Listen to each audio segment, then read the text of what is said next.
Prepare to discard your mental blinders. CounterThink with Mike Adams is now live on Infowars.com. Welcome to CounterThink. This is Mike Adams, and you're watching this on Infowars.com, perhaps, or maybe CounterThink.com. It airs both places. Infowars is 6 p.m. on Sundays, Central Time, 6 p.m. Thank you for your support for the show. We've interviewed a lot of interesting guests. We've talked about the Big Bang Theory, the origins of the universe. We've talked about CDC fraud, vaccine fraud, you know, all kinds of topics. And today, we're going to be interviewing Lucian Wintrich, who is a young conservative journalist who writes for the Gateway Pundit. And the reason I wanted to have him on is because, you know, we've got this younger generation now waking up, you know, getting red-pilled, as they say.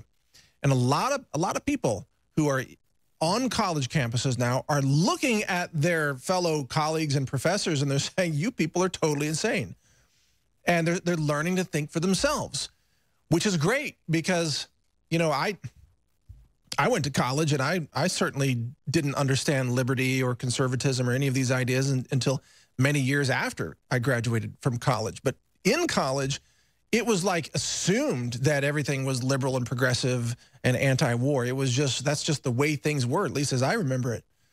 But things are changing today because, of course, we've got the internet. When I was in college, we didn't have an internet. Tells you how old I am, doesn't it? I'm almost 50, by the way. When I was in college, there was no email. There were university servers where you could have chat talks with each other. And I remember one of my friends in college, and I went to engineering school, by the way, at first. I actually was going to be an electrical engineer, believe it or not, a double E degree, because I happen to be good at math. And a friend of mine who was also an engineer, he met his girlfriend through the university chat, and he married her. He actually met a girl. He was like the first guy I'd ever heard of who met a girl on some electronic media. This was before email, before Twitter, didn't even have an internet, nothing. It was just computer servers. And I was like, dude, you're lucky she turned out to be female. I mean, you could have been chatting with, you know, Harry Bob from the campus next door. You don't know. But she turned out to be his wife, married to this day. And that was like the first time I'd ever seen somebody get like actually hooked up and engaged through some electronic means. Anyway, that's beside the point. But today, young people like Lucian Wintrich, you know, they've got all access to email and websites and podcasts and videos like this. You know, it's freedom of information everywhere. So if they're curious about the way the world works, they can think for themselves. And that's what Lucian does, and many younger people who are emerging today and are actually learning how to challenge the status quo, which is what this show is all about. That's why it's named CounterThink. We counter the mainstream think. We counter the status quo. We counter the, you know, the masses, the sheeple, the dumbed down, delusional, indoctrinated, obedient masses, right? And that's, universities today have become centers of indoctrination rather than centers of teaching people how to think for themselves. But somehow, Lucian Wintrich and others like him learned to resist the system. And he's not in college anymore. He works for the Gateway Pundit, and he was the White House correspondent, by the way. But he learned to resist the system and think for himself. So I want to ask him some questions and find out what makes him tick as part of this effort to sort of reach out and figure out how can we wake up younger people to liberty and freedom and thinking for yourself? Because, you know, it's almost become a counterculture concept now to question the dumbed down establishment. And so we see a lot of courageous young men and women standing up and saying, you know what, I should have the right to speak. I should have the right to think for myself. I don't have to go along with what you're teaching, Mr. Professor, or, you know, left-wing college group, or even, you know, former President Obama. I don't have to believe what you're telling me to believe. I can think for myself. And that's a valuable view that we need for this country. So we'll be back here on CounterThink, and we'll talk to Lucian Wintrich via a video interview and find out what makes him tick and how we can reach out to more young people. So stay with us on CounterThink.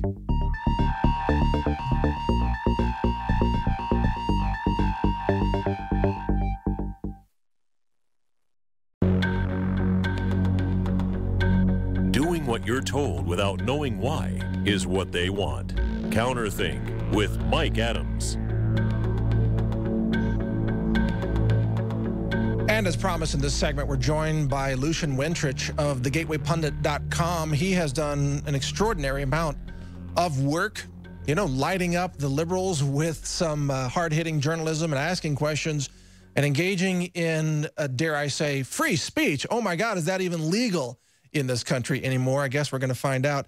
He joins us by Skype now for a detailed talk where I'm going to ask him, you know, some background and personal questions as well. I think he's one of the most important rising voices right now in America for his generation when it comes to liberty and free speech. So, Lucian, thanks for joining me today. Hey there. Thanks for having me, Mike. Hey, it's great to have you on. You are you're making some waves out there. Yeah, you know, the left really doesn't like seeing younger conservative voices out there. Every young person, if you're not completely an SJW leftist, you are ruthlessly attacked. Now, and go ahead. Well, that's what I'm wondering is the vilification of you is just off the charts. I look at you and listen to you, and the things you're saying make sense. They're rational. They're evidence-based. You're talking about cause and effect. But they claim, you know, that you're some crazy Nazi or white supremacist. I've never seen you say anything that would put you in that category. What's the deal? I mean, you know, it's really funny how this all sort of happened. I was previously a junior level executive at one of the world's largest ad firms. And, you know, during the 2016 elections, I came out as a conservative. I'm also gay, as a side note. They loved that I was gay. They hated that I was conservative. And as these interviews came out, first they said, just don't tell anybody where you work. And I said, yeah, it's fine. This is me outside of work. These are my beliefs. I believe in conservative ideology. I always have. And from there, a week before I was up for promotion, a large promotion to run an entire department, and I won't mention the brand name, I was fired. My boss called me into his office. I thought he was going to give me the promotion early. He fired me, and he said, you have 1 hour to clean out your desk. Maybe we can hire you after the elections. Oh, you're kidding me. No. So I was completely taken aback. Nothing, I didn't, you know, I've read about this stuff continuously. I religiously have always followed the news. You never think it's going to happen to you until it actually does. And I walked out of work that day having no idea my key card was taken away, of course, having no idea what I'd do next. And I realized I had all this time on my hands. I threw the first ever conservative art show where every participant in the art show was pro-Trump and conservative that fall. Shortly after that, I met Jim Hoft and ended up as a writer for the Gateway Pundit, which is an infinitely better job than working in the sort of New York liberal, cultural Marxist atmosphere. Oh, yeah. The Gateway Pundit is just doing extraordinary work. I mean, and somehow Jim Hoft and you and others, you have such rapid fire, you know, short form coverage of breaking news. It's the fastest. I mean, you're much faster than Drudge. Like, you know, nothing against Drudge, but sometimes it takes them 36 hours to update the website, or sometimes 48. But Gateway Pundit is like, boom, within, you know, 45 minutes sometimes of breaking news, you've got a story there. It's really incredible. I check it every day. I mean, more than once a day, actually. Well, thank you. I mean, yeah, that's more of what we are known for, rapid fire responses to what's going on. And typically we'll hit what's going on within maximum maybe a half an hour. A lot of the time we're minutes after something happens reporting on it and commenting on it. It's a fun format. You know, a lot of us naturally consume a lot of news a day and are continuously looking to see what's going on and are culturally curious. And yes. So it is the perfect outlet for that sort of I guess journalistic writing. But let's back up a little bit into what makes you tick, because, you know, you are emerging as this very important young voice for liberty, or I don't know how you describe it, but conservative ideology. And yet, you know, a lot of us, including myself, when I was in college, even though I wasn't politically strongly active, I was more of a liberal. I mean, I remember the people I used to hang out with, they would make fun of college Republicans, you know, and I was like, what is all this about? Because I didn't know anything at the time, but I thought Bill Clinton was pretty cool when I was young like that. I didn't know anything. But how is it that you, being, a generation younger than a guy like me, I'm almost 50, how is it that you can be so awake and aware about what's going on at such a young age? It's mysterious to me, and I want to know how you did it. Well, I will say much like you, I guess. I had a very similar college experience. I went to Bard College, which is considered a sister school to the Ivy Leagues. I was surrounded. It's also considered, if you look at Princeton Review's ranking, it's one of the most liberal universities in America. I think it's the first ranking for God not found on campus, where religion or believing in God, or having really any religion except for Islam, you're chastised for. And I entered Bard sort of between liberal and libertarian. I believed in individual rights, but sort of this stupid adolescent cloudiness about where liberalism can actually lead us. And after about a year and a half at Bard, I witnessed, I think, the most anti-intellectual and worst behavior by some of these not only professors but students, of course, where a female friend of mine from Kentucky is a gorgeous girl. She made the egregious sin, I guess, of admitting that she was just agnostic. So not even really religious, but she believes there could be something out there. The attacks that followed that admission, I never saw anything like it. People were calling her a moron, calling her anti-intellectual, and I stepped in. At the time, I was sort of agnostic myself. I stepped in, and I said, okay, well, can you guys disprove God?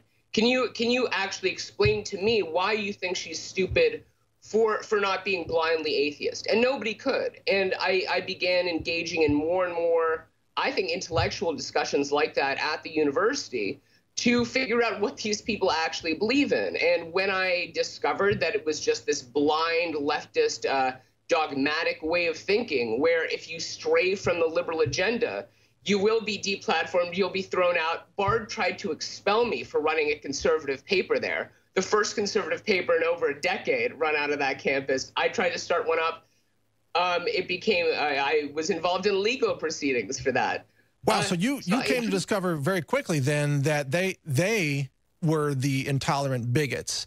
That even though you might have initially agreed with some of the platforms or policies of some of the people there at the school, it sounds like you reacted against their bigotry to say, wait a minute, shouldn't we be able to argue our positions? Shouldn't we be able to stand up and have a conversation or a debate about something and do that based on reason rather than just unbridled hatred? Is that accurate? Oh, I mean, 100%. I've always believed I'm open to all ideas. If I hear a good argument for something, it's not if I hear a truly good argument backed by research, it's not that hard to pull me over and get me to re-examine my own way of thinking.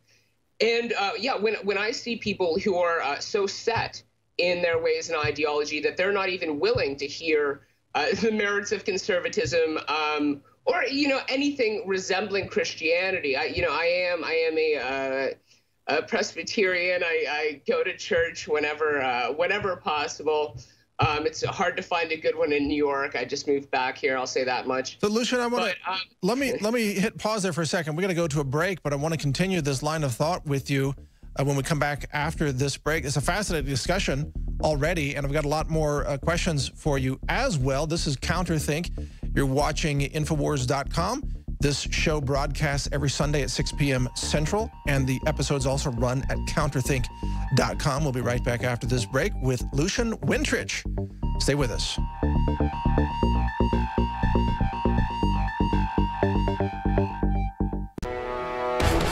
Prepare to discard your mental blinders. CounterThink with Mike Adams, live on Infowars.com. Welcome back to CounterThink. We're continuing our conversation with Lucian Wintrich, who writes for thegatewaypundit.com. Jim Hoft is also there. I've had him on previously as a guest.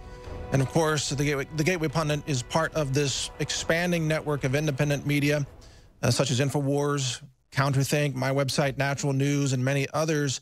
We're all being censored. We're all being attacked. We're all being vilified. And they're trying to shut down all of us. And yet, you know what I find in people like Lucian Wintrich, which is why I invited him on this show, is that he's intelligent. You know, he can think about cause and effect. He can think about history, and he can apply history to modern day situations.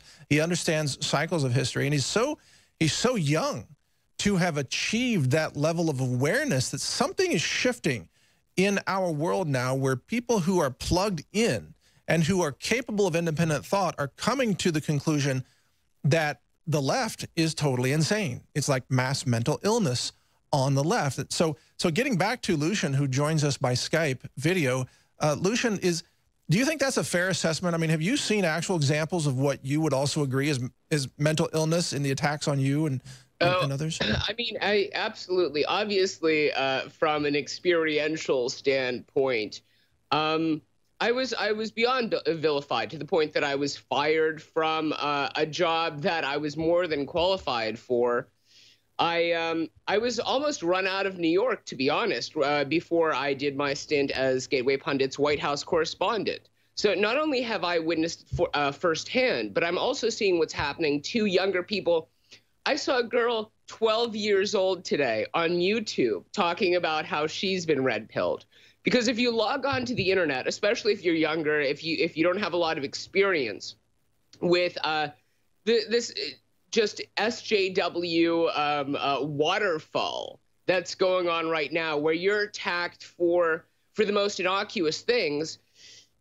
If you're a kid, listen, you're a kid, you're growing up, you're Mr. Rogers, children's programming is still the same. They say you're special, right? You're great, you're you should be an individual. It's sort of conservative. And then all of a sudden they read the news and, oh, you're terrible if you're white. If you're a white woman, that's terrible. If you're a black woman, that's all right. But ideally, you're a black trans woman. Younger children are seeing this and saying, well, you know, this doesn't make any sense.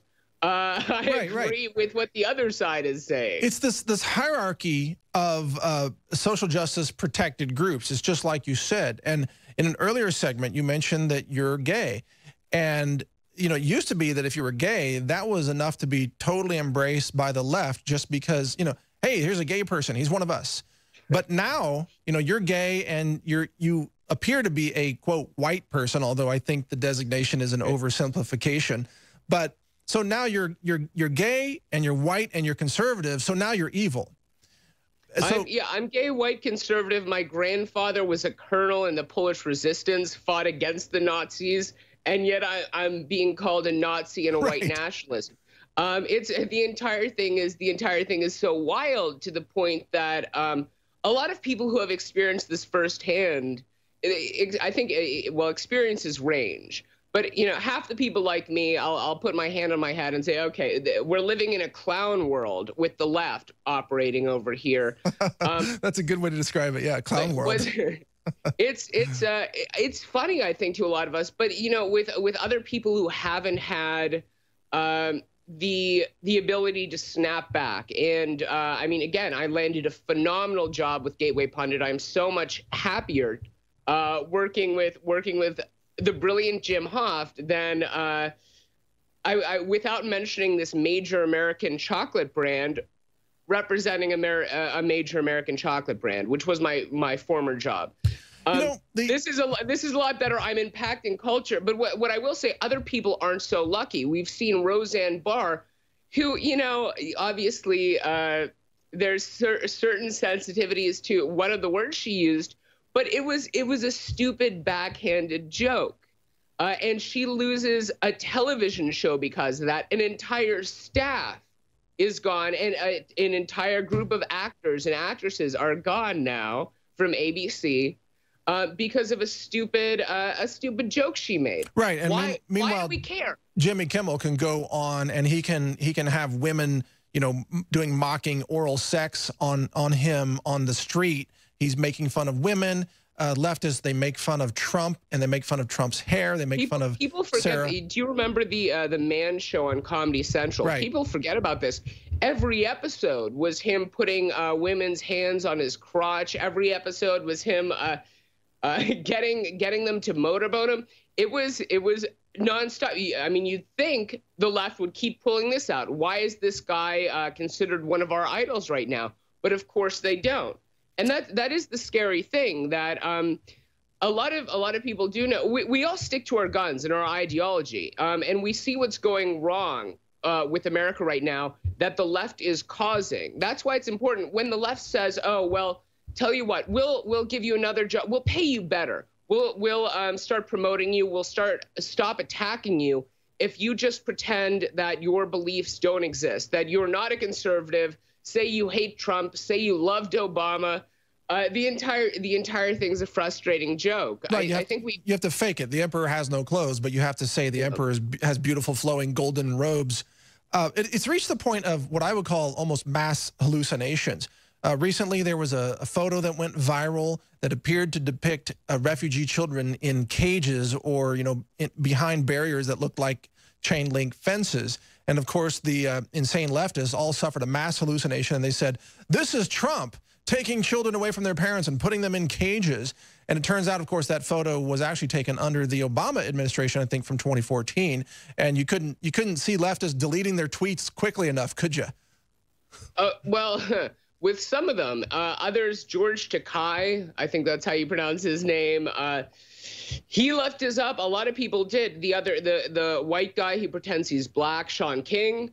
Right. He left his up too. So they love spinning, quite honestly, what's fake news and then accusing us of reporting fake news when we confront it. Right. And, you know, I'll even say there was a wild documentary that's on Netflix right now that I just watched last night. So it's on the tip of my mind here. What was it called? I forget exactly what it was called, but it was essentially about the takedown of Gawker Media. If you remember Gawker, who would continuously publish smarmy, slanderous articles with almost, and they attacked Hulk Hogan. Well, they released this sex tape of Hulk Hogan. You remember this? Yes, yes. And he sued. This entire documentary, somehow the producers here, they take this story of, okay, Gawker published this very private video that Hogan obviously didn't want released. We got 30 seconds. For no other purpose than to shame him. And they were met with a lawsuit. But it's not about that. And it's not about how they've been attacking people for, at that point, I think, a decade. But it's a freedom of press. And then they end this documentary. Again, people should watch just watch the last 3 minutes. They ended saying, as journalists, it's our job to fight against Trump, fight against how he's trying to stifle we got to go to break, Lucian. All right, we'll be back on CounterThink here with more thoughts from Lucian Wintrich of the Gateway Pundit. Stay with us, CounterThink.com. Warning, take the red pill before viewing. CounterThink with Mike Adams. Lucian Wintrich is our guest, and he's red-pilling people all over the planet. He's like the red pill Jedi, the young Jedi in training, just to red pill people everywhere. And he's doing a good job. And he continues to join us via video here. And Lucian, thanks for being on the show here on CounterThink. It's a pleasure to be able to speak with you. Let me ask you. Thank you for having me, Mike. And congratulations on the new show. It's wonderful so far. Oh, great. Thank you. Yeah, we've had a lot of real positive feedback, and we get to go more in depth, because it's not just breaking news, what's happening this moment. It's more in depth about individuals and issues and people like you. So let me ask you this. I think a lot of viewers, they're going to immediately, when they hear that, let's say you're gay, I don't think people care one way or the other, but they're going to say, oh, Milo Yiannopoulos is a gay conservative. And they're going to immediately maybe start comparing you to Milo. You know, Milo's very intelligent. He's very outspoken. He's got his own way about him, and I like his work, by the way. I think he's doing great stuff. Do you hear that from people, or do you? Well, you know, I was previously friends with Milo for a while. I mean, he's actually crashed on the couch behind me, but I don't. You know, I think that we're obviously from different backgrounds. He is fully focused. Well, he rose to prominence during Gamergate. Right. I've studied conservatism and essentially everything that I write about since college. I studied under Walter Russell Mead, who was Henry Kissinger's protege.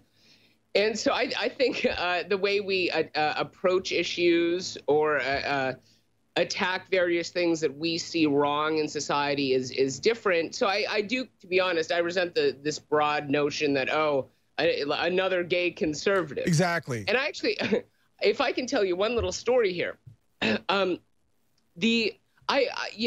never been one to throw my sexuality in other people's faces. I think that's what the left does. I think that's obnoxious. And the only reason I really came out more publicly as gay was back in college when I was running that conservative publication that I mentioned.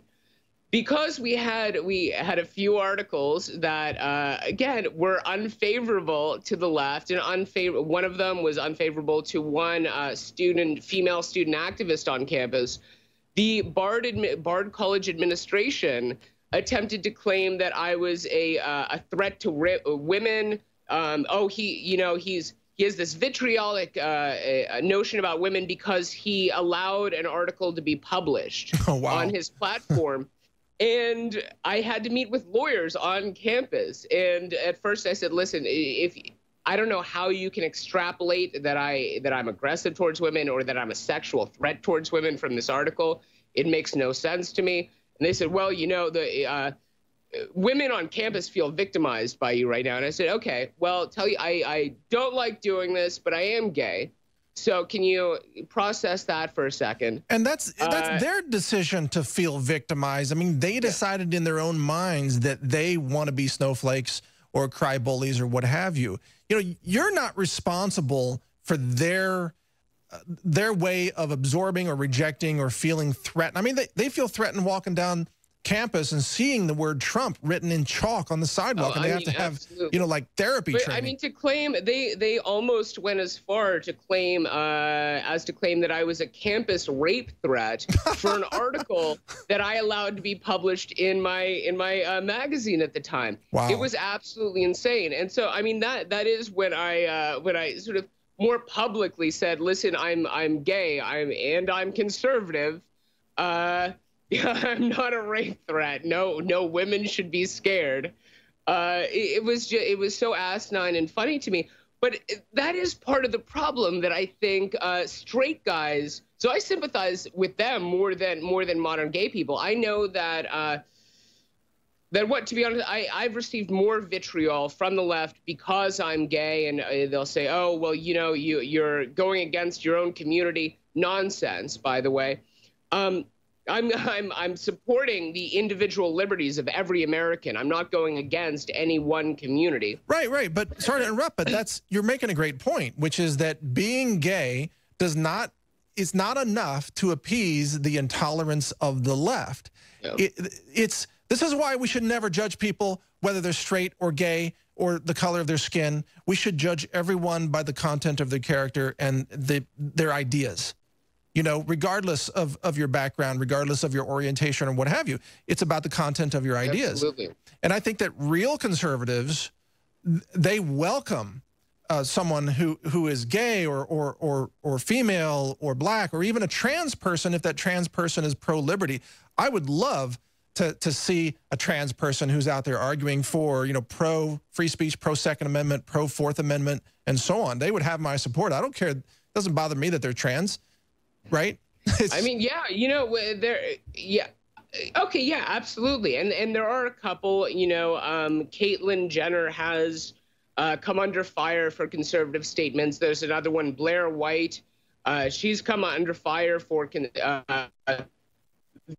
being very conservative people out there. I think the problem that a lot of conservatives, myself included, have with the current wave of largely liberal trans people is that they do want to hamper the rights of other Americans. Right, and so right. it's not enough. It's not enough that okay, we'll acknowledge you're trans. They want special freedoms and protections that other normal Americans don't have. They want to be able to use. It's not just the women's restroom, but both restrooms. I mean, trans people in New York, whatever restroom they feel like using, if they're wearing a wig, they will scream and shout if they're not allowed to use it. No, you're exactly right. And I agree with you on this point. I mean, we're okay with people being who they are in the privacy of their own life or their own family or their own home. But when you try to now go out in public, or especially when trans people say, oh, my 6-year-old son wants to be a woman, wants to be a girl, and they start pushing like trans surgery on children, which is basically a genital mutilation. It's terrifying. And, you know, I will say I do believe it's still a thing, thank goodness, still illegal to change the genitalia of a 6-year-old. But it's not illegal for whatever reason to start giving very young children hormone therapy, right, which will mess them up for life. So you have these hardcore leftists who are feeding their children pills that are damaging their children's bodies because they want a gender nonconforming or trans child. That is abuse, and for any news outlet to promote that is disgusting. I've heard cases where some of these parents, they want to be so progressive that they have their child as a transgender prop, where they can go into social engagements and say, see how proud we are. We have maybe a transgender 6-year-old or a gay 3-year-old. You know, we saw that recently on the internet. And it's like, wait a second.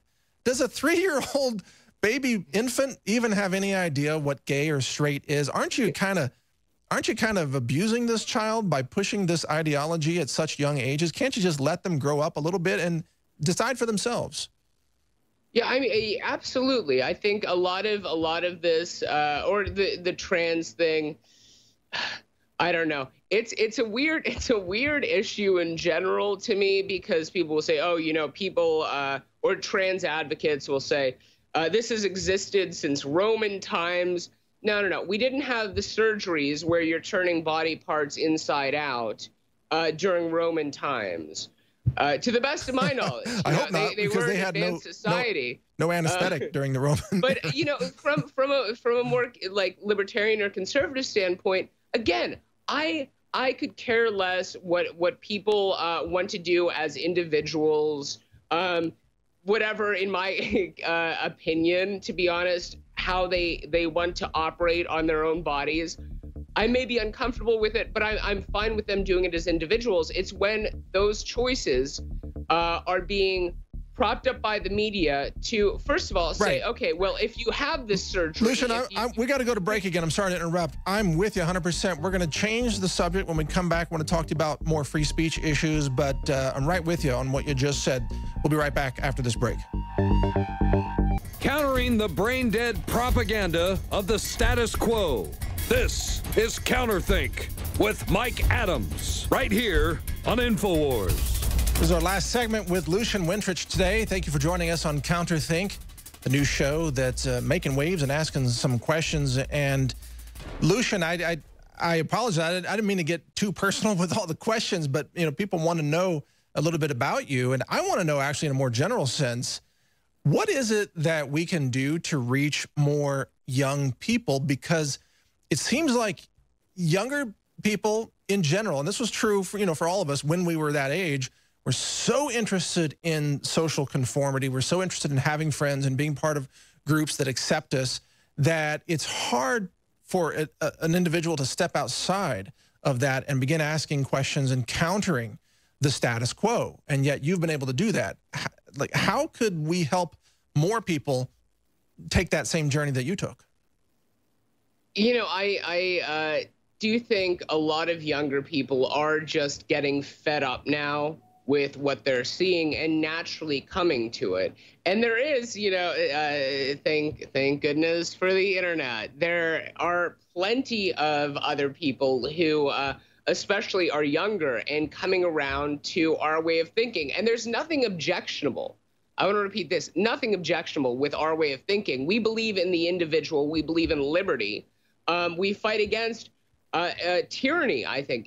You have, we do over at Gateway Pundit, Alex Jones does. It's fighting against tyranny that we see emerging. And, you know, young people are naturally libertarian, naturally conservative, naturally believe in the individual. It's easy for them to jump over as long as they're not, as you said, stifled by social pressure. But it seems like there's such an inundation. There's the late night fake comedy. You know, there's the left-wing media, which is so prominent. There's Hollywood movies. There's peer pressure, social pressure.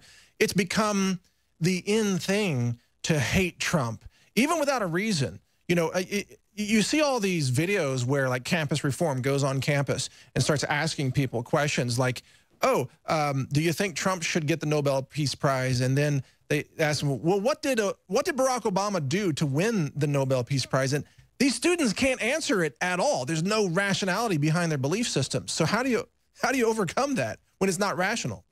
It's, again, you know, I think there's a generational thing going on where some of the absolute worst liberals are the boomer contingent, to be honest, and they are trying to brainwash their kids. Even some of those kids who grew up with that brainwashing, they're turning. How do you change it? I don't know. You know, I can't think of a single person, liberal or conservative, my age, who watches any sort of late night television. It's all terrible. It's all Trump and this presidency. Yeah, you cut out there just a little bit. You were saying that the late night comedy is so terrible that it's unbearable to watch. Well, I don't think no young person, again, no young person, liberal or conservative, is tuning into the Kimmel show. I see. The people who are jumping, or modern SNL, any of these, what's another one? I don't know, any of these terrible late night shows. I have no idea. All these late night shows, it's hack joke after hack joke, attacking the president, attacking everybody in his administration. It gets tiring. Jay Leno, even a couple months ago, he released a statement, and he's by no means pro-Trump, but he said, listen, this is bad late night TV. Ever since he left the air, it's all gotten just terrible. He wasn't funny either. But what we have now is simultaneously not funny, and just a drag. Who wants to turn on the TV late at night to hear about how America is now Nazi Germany, how the president might as well be shooting journalists, shooting Mexicans? It's a joke. The entire thing is a joke. I call it hate porn. It's the hate porn that the left needs in order to confirm their twisted sense of self-identity, which is based in delusional thinking. But the other thing that I see, and I want your comment on this, is that I see a lot of young people today who are tired of big government. They're tired of being told what to do and how to think and how to live their lives. If anything, I think we're seeing a collapse in the false faith of centralization, where I think young people want to have, even if they don't state it in these terms, they actually want to have more local rule and local autonomy over their own lives. Does that seem fair? Oh, yeah, 100%. Absolutely. I mean, again, when young people log on to the internet and are told what they can and cannot say, ideas they can and cannot have, even writers they should or should not read about, they don't want to be put in those boxes. American children, out of almost any other country on earth, right?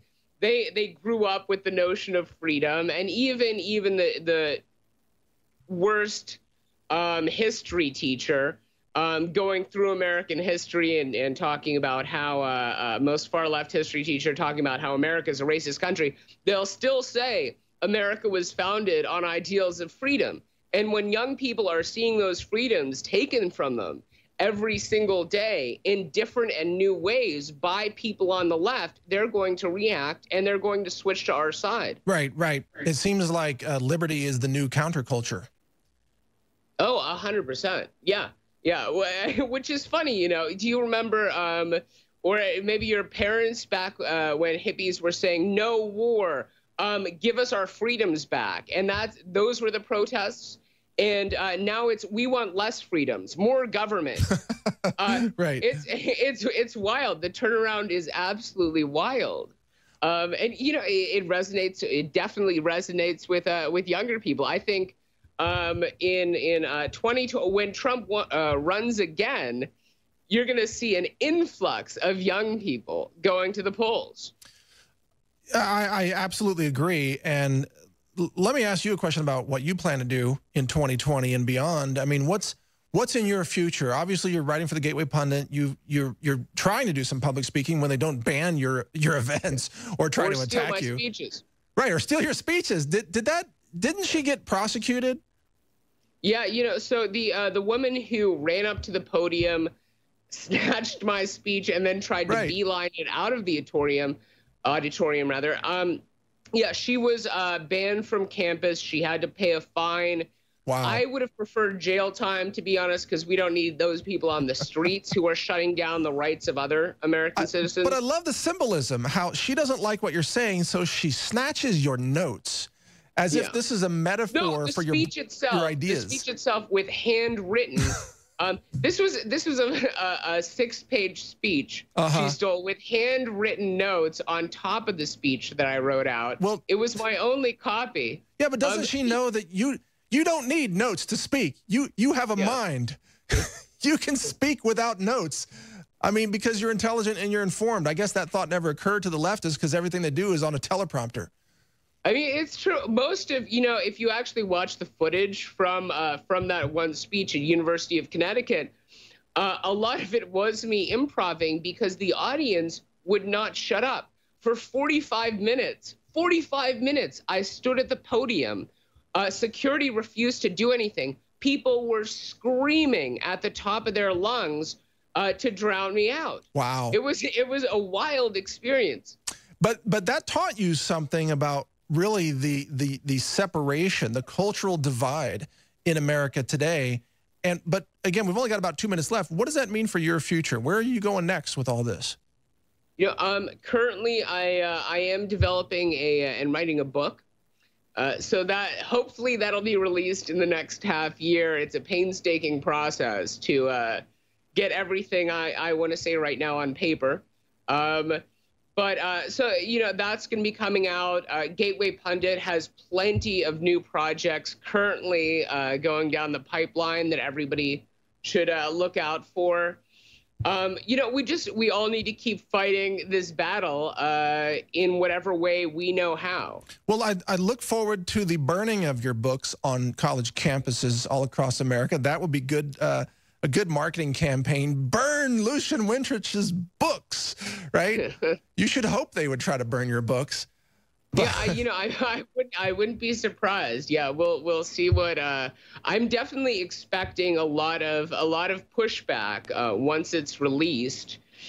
Yeah, you know, they really don't like engaging, which drew me to being far right, as the left calls me now. In the first place, the left does not like engaging with other ideas that deviate from their dogmatic nonsense. That's it. You've nailed it. You really nailed it. And I got to, you know, we got to wrap this up, but I really want to thank you for coming on, Lucian, and I want to wish you well. You are a brave, you're a courageous, intelligent voice. Keep doing what you're doing. We support your work. We support Jim Hoff's work, and please come back on the show with us sometime, especially when your book starts burning. Absolutely. Thank you again. All right. Thank you. And thanks for watching today, everybody. This is CounterThink.com. The show is on Infowars.com each Sunday as well. My name is Mike Adams. Thanks for joining me.